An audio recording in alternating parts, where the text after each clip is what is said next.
And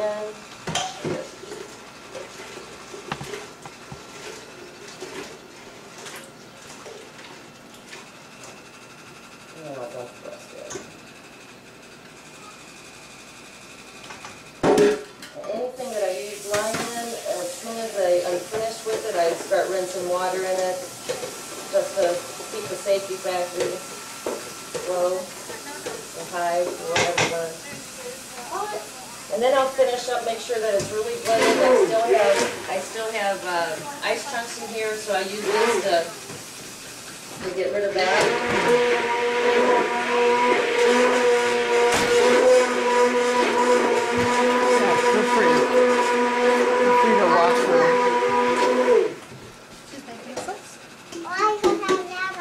And then it's immediately into the soap pot.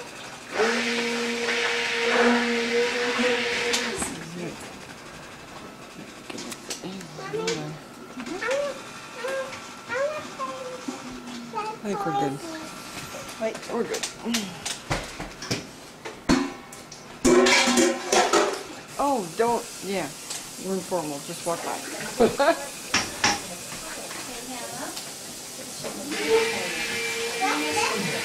Now if you guys want to come take a look at this, you'll see that it's real thin and runny. You guys want to come up and take a look at it? It's real thin and runny. And it'll...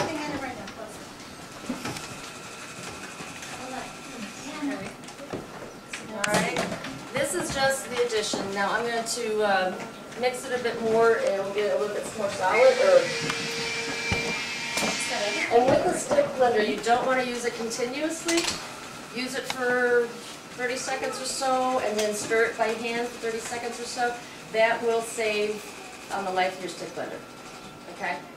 I know people that will burn through a stick blender in a year. I've had this one, I bought this one used 8 years ago. I think in the last 10 years I have burned up one stick blender and that was also bought used, so.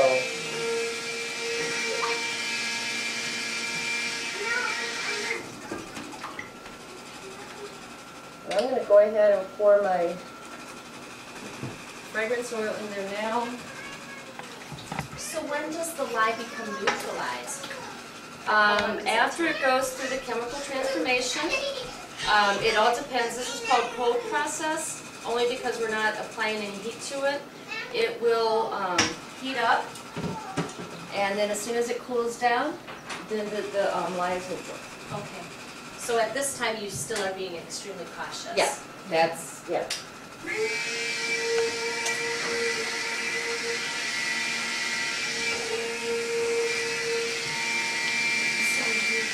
Yeah, go right straight through. Okay. I have informal video.